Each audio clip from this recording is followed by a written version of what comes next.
গত এক বছরে দেশে ২৫৮টি রপ্তানিমুখী তৈরি পোশাক কারখানা বন্ধ হয়েছে বলে জানিয়েছেন বিজিএমইএ সভাপতি মাহমুদ হাসান খান বাবু। এ সময় এলডিসি গ্রাজুয়েশন কমপক্ষে আরও ৩ বছর পিছিয়ে দেওয়ার দাবি জানান তিনি। রাজধানীর উত্তরায় বিজিএমইএ ভবনে এক সংবাদ সম্মেলনে এসব কথা বলেন তিনি। বর্তমান সরকার বিদেশিদের কথা মতো চলার কারণে ব্যবসায় নতুন সংকট তৈরি হচ্ছে বলে জানান বিজিএমইএ নেতারা। শামীমুজ্জামান চৌধুরীর রিপোর্ট। অধিকার আদায়ের নামে শ্রমিকদের সংগঠিত আন্দোলনে কখনো কখনো বন্ধ হয়েছে কারখানার উৎপাদন। এক অঞ্চল থেকে শ্রমিক অসন্তোষ ছড়িয়েছে শিল্পঘন অন্য অঞ্চলে। গত বছরের আগস্ট থেকে এমন পরিস্থিতি মোকাবেলা করে উদ্যোক্তাদের ঘুরে দাঁড়ানোর সময়ে উপদেষ্টা পরিষদের ট্রেড ইউনিয়ন সংক্রান্ত নতুন সিদ্ধান্তে আবারও পোশাক শিল্পে অস্থিতিশীলতা সৃষ্টির আশঙ্কা ব্যবসায়ী সংগঠনগুলোর।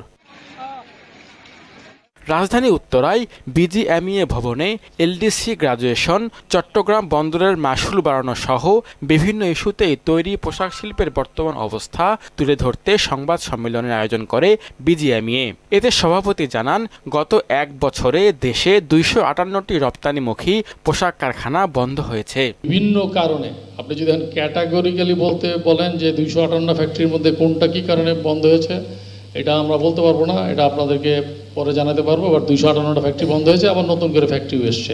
নিরবচ্ছিন্ন জ্বালানি সরবরাহের পাশাপাশি ব্যবসা বান্ধব পরিবেশ নিশ্চিতের আগে এলডিসি গ্রাজুয়েশন হলে দেশ পিছিয়ে পড়ার আশঙ্কার কথা জানান তিনি। যে জিনিসগুলো চাচ্ছি এটা কালকে দেন, পরশুদিন গ্রাজুয়েট হয়ে যান, কোনো সমস্যা নেই তো। আমি তো গ্রাজুয়েট হইতে চাই, আমরা সবাই চাই, আপনারা সবাই চান। তো এখন আমাকে প্রস্তুতিবিহীন অবস্থায় আপনি ঠেলে দিবেন, এটা হবে না, এটা হওয়া উচিত হবে না। বর্তমান সরকার বিদেশি প্রেসক্রিপশনে চলায় ব্যবসা বাণিজ্যে নতুন সমস্যা দেখা দিচ্ছে বলে জানান ব্যবসায়ী নেতারা।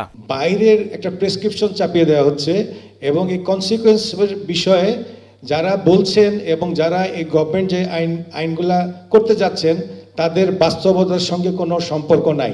সরকারকে দেশীয় উদ্যোক্তাদের প্রতি মনোযোগী হওয়ার আহ্বান জানান তারা। সম্মানিত প্রধান উপদেষ্টার কাছে আমরা অ্যাপয়েন্টমেন্ট চেয়েছি আমাদের কনসার্নগুলো জানানোর জন্য, উনি সময় দেন নাই। স্টারলিংকের ভাইস প্রেসিডেন্ট লেভেলের লোক আসে, উনি ওনাকে সময় দেন, আর 40 বিলিয়ন ইন্ডাস্ট্রি এক্সপোর্টের নিচে ওনাকে সময় দেন না।